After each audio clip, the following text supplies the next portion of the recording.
How did Henry VI die? Was it natural causes, or was he the victim of one of the many brutal royal murders which took place in England during the Wars of the Roses? In today's video from History Calling, we're going to study the rumours that Henry was slaughtered whilst praying on this very spot in the Tower of London, and that his murderer was none other than the future Richard III. We'll also look at his lying in state in the old St. Paul's Cathedral, think about what the gruesome details of what happened to his body while he was there might or might not tell us about his cause of death, and look at the discovery made when his skeleton was examined here at St. George's Chapel in Windsor in 1910, which convinced one onlooker that the former king must have met a violent end.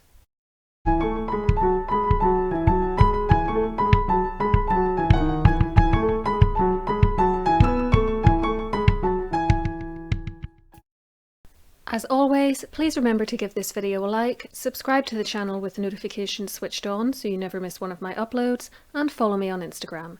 There's a link for that in the description box below, along with links to some additional sources all about Henry and the Wars of the Roses. Henry VI has gone down in history as one of England's weakest kings. Though pious and kind, he wasn't cut out for medieval kingship, and having inherited the throne as a baby, he was long in the habit of letting other men rule for him. His marriage to Margaret of ANJOU took 8 years to produce a child, their son Prince Edward of Wales, and by the time this little boy arrived in 1453, King Henry had suffered a complete mental breakdown and was in a catatonic state. Though he recovered, his weak rulership and the claims of his cousin, Richard, Duke of York, on the throne ultimately led to the conflict known as the Wars of the Roses, as these two branches of the Plantagenet family battled it out for the crown. The Duke was killed on the 30th of December 1460, but his son, another Edward, quickly took up the Yorkist cause, and in March 1461 King Henry was deposed and Edward became Edward IV. Henry spent the next 9.5 years either fleeing from Edward or in his custody, but eventually, in October 1470, he was restored to the throne thanks to the tireless efforts of his wife and divisions within Edward IV's family. For a much more detailed look at the Wars of the Roses, see my videos linked below on the lives of Margaret of Anjou and Edward's mother, Cecily Neville. Henry's restoration, known as his readeption, didn't last long. In April 1471, Edward retook the throne and imprisoned his rival. Queen Margaret and the now 17-year-old Prince Edward of Wales attempted to get the crown and Henry back, but at the Battle of Tewkesbury on the 4th of May that year, Prince Edward was killed and his mother was shortly afterwards taken prisoner. We now come to the death of Henry himself. The former king had been locked up in the Tower of London, and the official story of his demise comes from a tract written shortly after the events it describes by an anonymous author calling himself only a servant of the king's, meaning a servant of Edward's.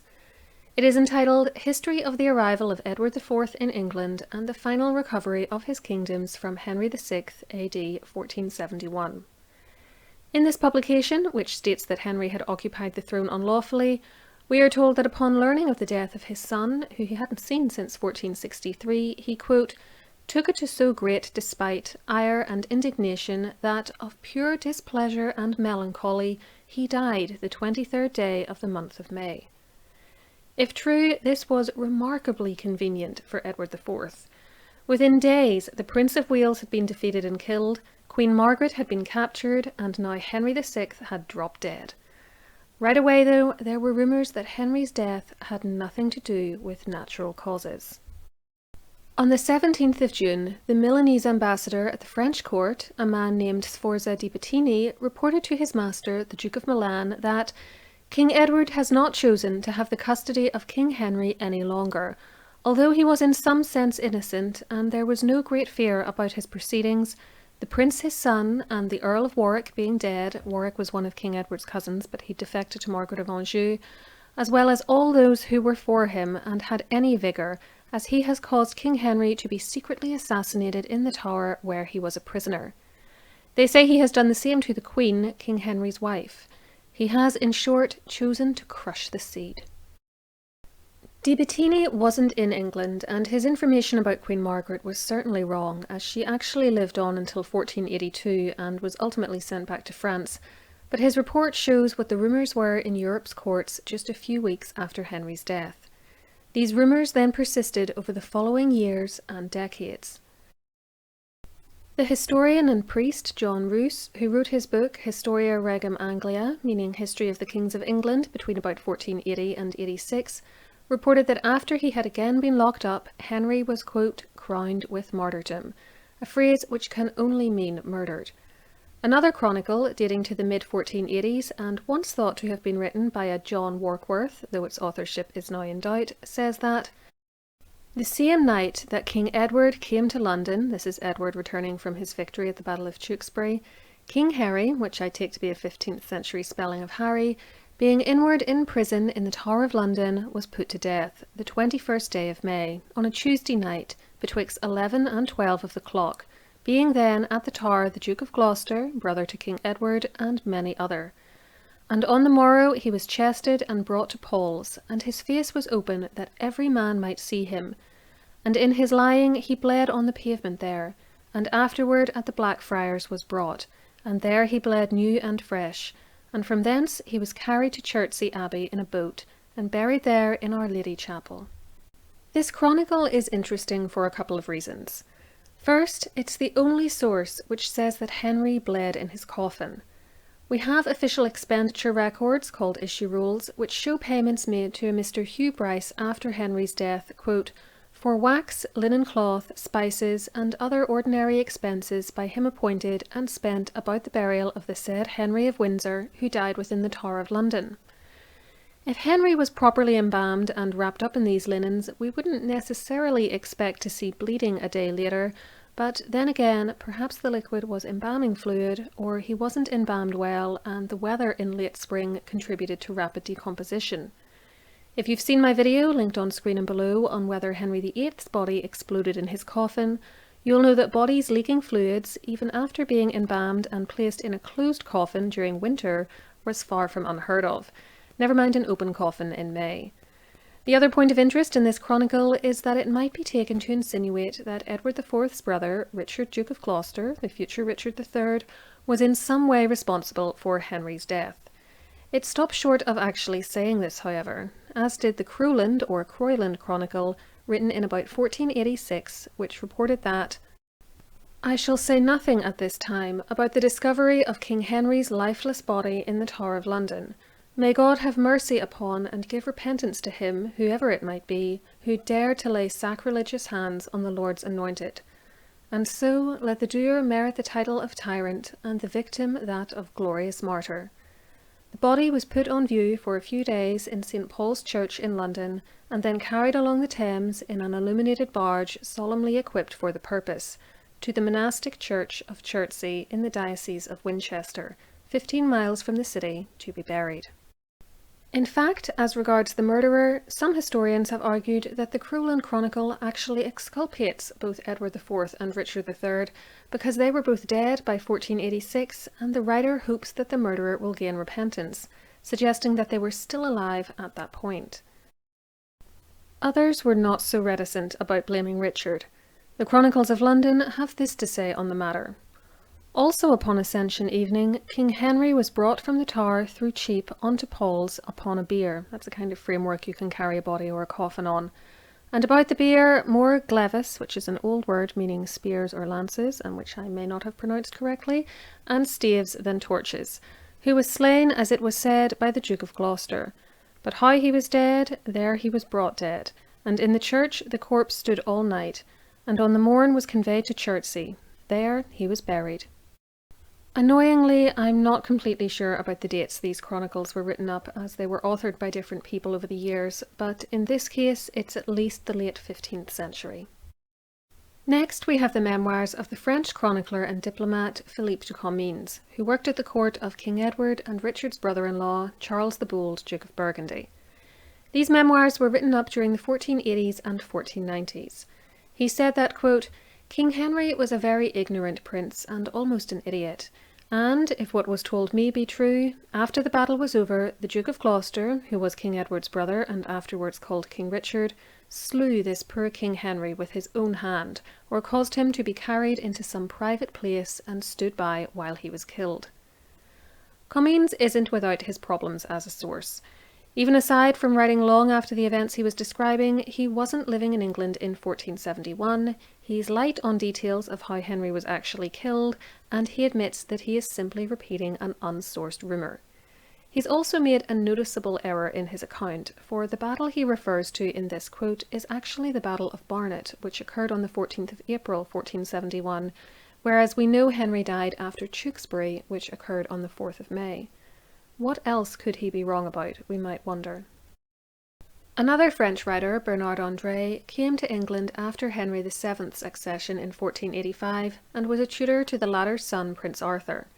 He was therefore not present during the events of 1471 and was certainly relying on the information of others when he wrote his History of Henry VII in around 1500 to 1502, quite a feat by the way given that he was apparently blind.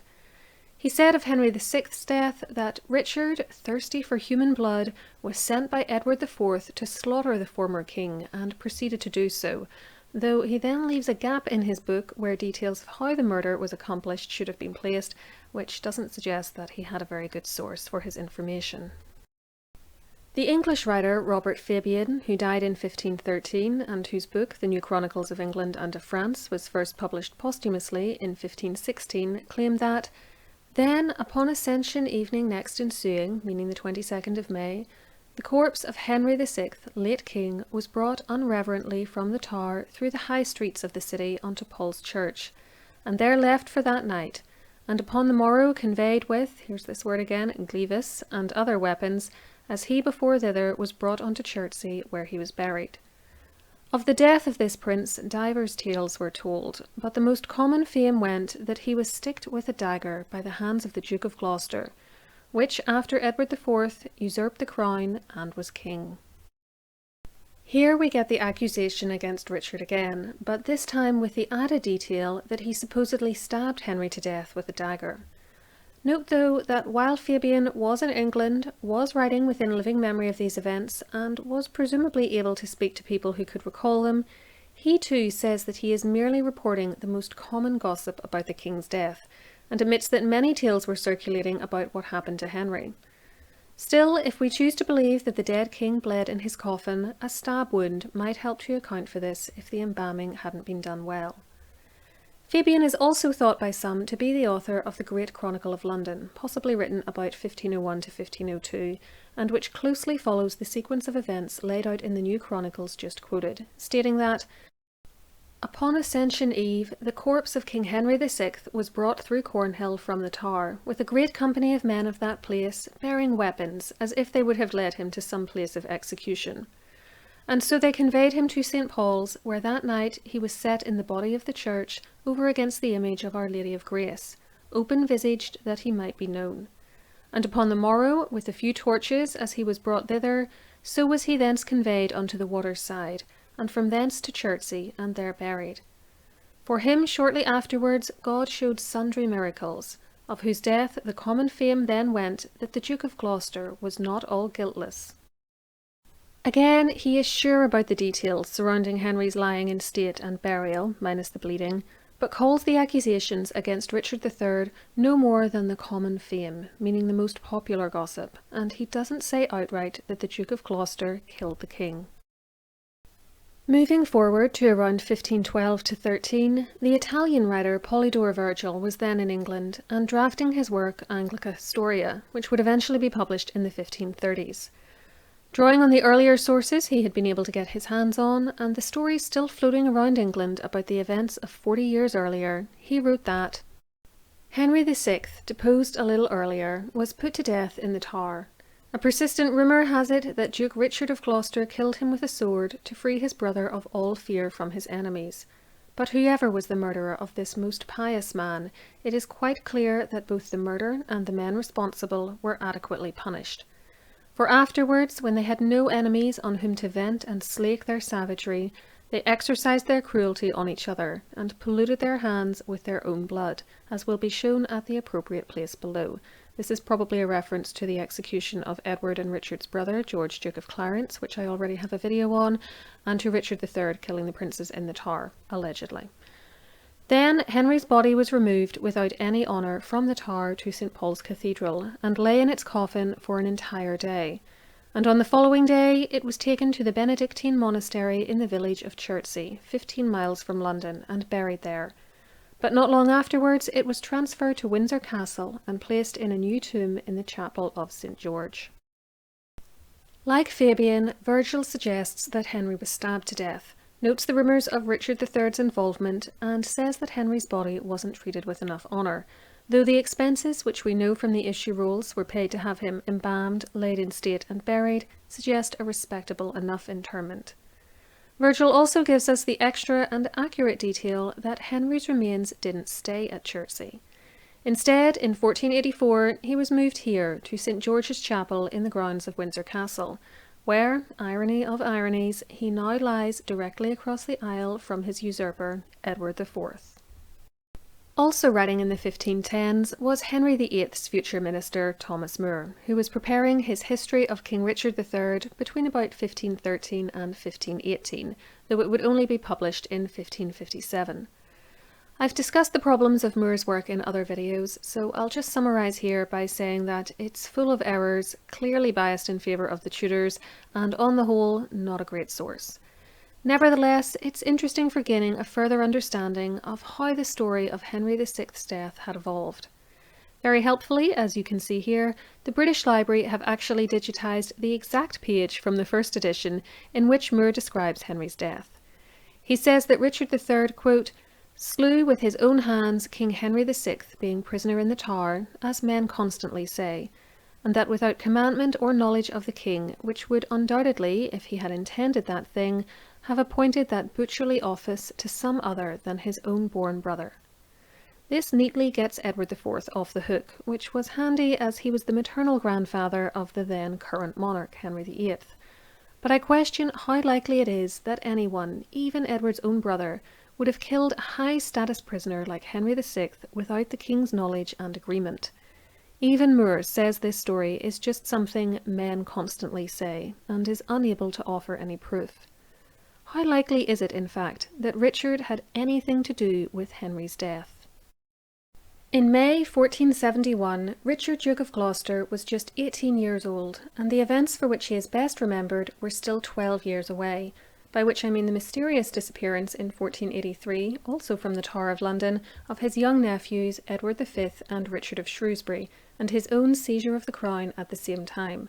If you'd like to know more about that incident, see my video on the Princes in the Tower, linked on screen and below. Whether Richard was also to blame for Henry VI's death has caused great disagreement amongst historians, and many of their arguments revolve around Henry's date of death. The anonymous tract, which as I've noted is the only contemporary source we have, gave the 23rd of May as the correct day. The so-called Warkworth Chronicle gave the night of the 21st of May, and didn't actually blame Richard for the death, while Fabian gave the 22nd. There are some other sources which very briefly mention Henry's death as well, and which I haven't included in detail here because they don't really add anything to the sources I have cited. However, they too give one of these dates. Writing in 1906, Clements Markham said that the anonymous tract should be trusted because it's the only source that dates to 1471, and that Richard couldn't have killed Henry because he wasn't at the Tower on the 23rd of May, having already been sent away by his brother to deal with rebels for him. Markham also cited payments made for Henry's maintenance, which appear to show expenditures for him all the way up to the 24th of May, and says that Henry must therefore have died that day, or perhaps late on the 23rd. Anyone who says it was earlier than that, he claims, was writing during the Tudor period and had been influenced by the Tudors' desire to blacken Richard III's name and by the scandal surrounding the disappearance of the princes in the Tower. Another historian, W.H. White, points out that the way in which the dating of the payments made was recorded, the original document says the money was, quote, for 14 days, the first day being the 11th of May last past, may simply reflect what White calls a convenient end to the accounting period concerned, rather than a literal day of death. This may well be true, and I would add that while the anonymous tract is indeed the only truly contemporary source, its writer was an unabashed supporter of Edward IV and his family, and we should also consider that that writer pushed the date of death forward by a couple of days in order to create an alibi for Richard. Of course, if that is possible, then it is also possible that later pro-Tudor writers backdated the death slightly in order to frame the Duke of Gloucester. Such are the joys of trying to study historical records. The sources are also in disagreement about what was done with the body after death. As we've seen, only Warkworth reports it bleeding, though other writers agree that Henry was in an open coffin, with his face fully visible so that no one could doubt he was dead. As I've already mentioned, this would have enabled the decomposition process to proceed more quickly, so bleeding or leaking of embalming fluids isn't out of the question. This open coffin is also going to become very important when we get to the examination of Henry's bones in 1910, but you'll have to keep watching to find out why. Warkworth and the 1471 tract, which he likely read, also claim that Henry was taken to the Blackfriars in between the lying in state in St. Paul's and burial in Chertsey Abbey, but this is not borne out by other records. The issue rolls make no mention of it, and instead only record payments, quote, for wages and rewards of divers men carrying torches from the aforesaid tower to the Cathedral Church of St. Paul, London, and thence to Chertsey with the present body, and also for divers soldiers of Calais watching about the body, and for the hire of barges with masters and sailors rowing by the Thames to Chertsey. If the detour to Blackfriars didn't happen, how trustworthy is the rest of the 1471 publication? You'll note too that none of these sources describe the exact location of Henry's death within the tower, yet if you go there you'll see this little side chapel in a room in the Wakefield Tower cited as the place of his death, with a plaque in the floor marking the spot where he was supposedly slain whilst at prayer.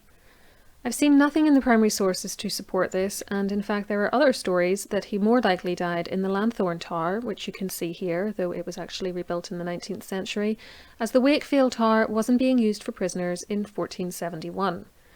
The truth is, we don't know precisely where he met his end, but every year since 1923, on the 21st of May, the ceremony of the Lilies and the Roses is held in the Wakefield Tower, during which representatives of Eton College and King's College, Cambridge, both founded by Henry, lay these flowers in the chapel in memory of the King. We now come to the examination of Henry's remains in 1910. This was carried out on the 4th of November that year by a Dr. A. McAllister, a professor of anatomy in Cambridge University. The bones were found piled into an unmarked leaden box which had apparently been placed within a long since rotted away coffin. Despite the lack of a coffin plate, there has never been any real doubt as to their identity, as they were in exactly the position they were expected to be based on descriptions of the reburial and 17th century floor plans of the chapel and its graves. McAllister wrote up the following account the next day, which was published in 1911, and which said, "The bones are those of a fairly strong man, aged between 45 and 55, Henry was 49, who was at least 5 feet 9 inches in height. He may have been an inch taller, but I give the minor limit. The bones of the head were unfortunately much broken, but as far as they could be pieced together, they were thin and light, and belonged to a skull well formed, but small in proportion to the stature. Some of the roof bones, occipital and temporal, frontal and parietal, had become ossified together at the sutures. The few teeth found, second molar upper right and first molar upper left, second bicuspid lower right, had their crowns very much worn down. The portion of the one side of the lower jaw found had lost its teeth some time before death. There were nearly all the bones of the trunk, of both legs and of the left arm, but I found no part of the right arm." From the relative positions occupied by the bones as they lay in the leaden casket when opened, it was certain that the body had been dismembered when it was put in. If the body had been buried in the earth for some time and then exhumed, it would account for their being in the condition in which we found them. It might also account for the absence of the bones of the right arm, as well as for the accidental enclosure of the left humerus of a small pig within the casket. I am sorry that I can add nothing more. The state of the bones was so unsatisfactory that I could not make any trustworthy measurements. When this report was published in 1911, the author of the article in which it appeared, who was called W. H. St. John Hope, and who had also been present at the disinterment, added some further details, saying, "Professor McAllister does not mention that the contents of the box were still somewhat moist, possibly on account of the spices used to embalm the body at its first burial. One other feature was noticeable, that to one of the pieces of the skull there was still attached some of the hair, which was brown in colour, save in one place where it was much darker and apparently matted with blood. Hope then concluded that the body had to be Henry's, based on all available evidence regarding his burials and appearance, and the fact that there was no one else interred in that location in the chapel whose skeleton this could have been. He added that the bones belong to someone who may have died a violent death, as is shown by the blood-clotted hair. How far can we trust these conclusions, though? As others have since pointed out, Hope had no medical training and no way of knowing that the substance the hair was matted in was blood. His conclusion that the deceased must have died a violent death because of this is therefore doubtful, and the report made by the actual expert present, Dr. McAllister, was far more cautious. Coming back to the open coffin Henry lay in, had his head suffered sufficient trauma to have the hair soaked in blood even 440 years later, the fact would surely have been obvious to onlookers during his lying in state, and it certainly would have been mentioned by the chroniclers of the day.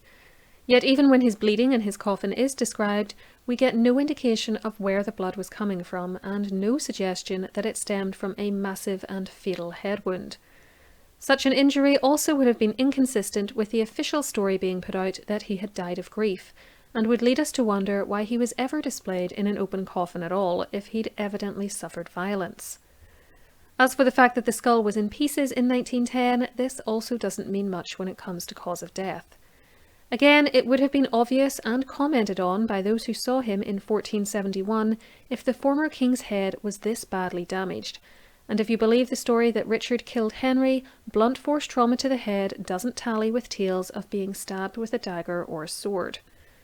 What seems much more likely is that the skull, being thin and light, as described by Dr. McAllister, was broken up, perhaps deliberately, during the removal of the remains from Chertsey to Windsor in 1484. This seems all the more likely to me, given McAllister's conclusion that the body had been dismembered and some parts of it, most notably an arm, removed and replaced with a pig bone. I don't believe, as he did, that the pig bone was enclosed accidentally, as I think it was more likely added in to try to cover for the removal of the real arm as a relic. Who brings a pig bone to a body disinterment unless they intend to use it for something? The small number of teeth found in 1910 also makes me wonder if some of those were also taken too, and if the skull was broken up as a way to extract them, but I admit I am just surmising here based on what happened to other historical figures.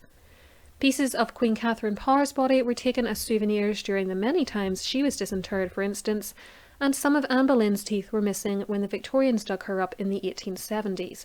Those present noted that she'd clearly been dug up at least once before, given that her bones were piled in a heap rather than laid out in their correct anatomical order. In short, there is no reason to doubt that the remains examined in 1910 were Henry's, but that examination really doesn't tell us anything about his death. So to come back to the question I started this video with, was Henry VI murdered? For my money, I think he probably was. Although a sudden heart attack or a stroke isn't beyond the realms of possibility, the idea that he dropped dead without even a brief illness at the very moment Edward IV had won back the throne and eliminated Henry's son is just too much for me to swallow. I also think that the killing was done on Edward's orders, as it would have constituted a serious breakdown in the chain of command for something this monumental to be done without his permission, but the actual cause of death and the identity of the perpetrator are very much open to debate. The stories about Richard III killing him appear much later and seem to be influenced by the Princes in the Tower episode. However, there are arguments both for and against the idea that he could have done it. Even aside from the uncertainty around the date of death, Clements Markham found it hard to believe that King Edward would have had his brother commit this crime, rather than some other lackey. Yet other writers, including Matthew Lewis in his book on Richard III, contend that allowing a commoner, or even a noble, to do it would set a dangerous precedent for regicide. A brother of the king, who was in a position of complete trust, might have been one of the few people able to carry out the act. Lewis also notes that as Lord High Constable of England, Richard was responsible for protecting the king and, quote, might have been the natural choice to oversee the killing of the former king, even if he didn't deliver the fatal blow himself. The display of the body with its face uncovered throws the idea of death by a gruesome head injury into doubt, though a single blow to the back of the head and stabbing are still possible, and might account for the body possibly bleeding on the floor of St. Paul's Cathedral, as would natural decomposition. As always though, I'm keen to read what you make of all this. Let me know in the comments below if you think Henry was murdered, and if so, how do you think the deed was done and by whom? I'll be back next week with a new video, and until then, keep learning.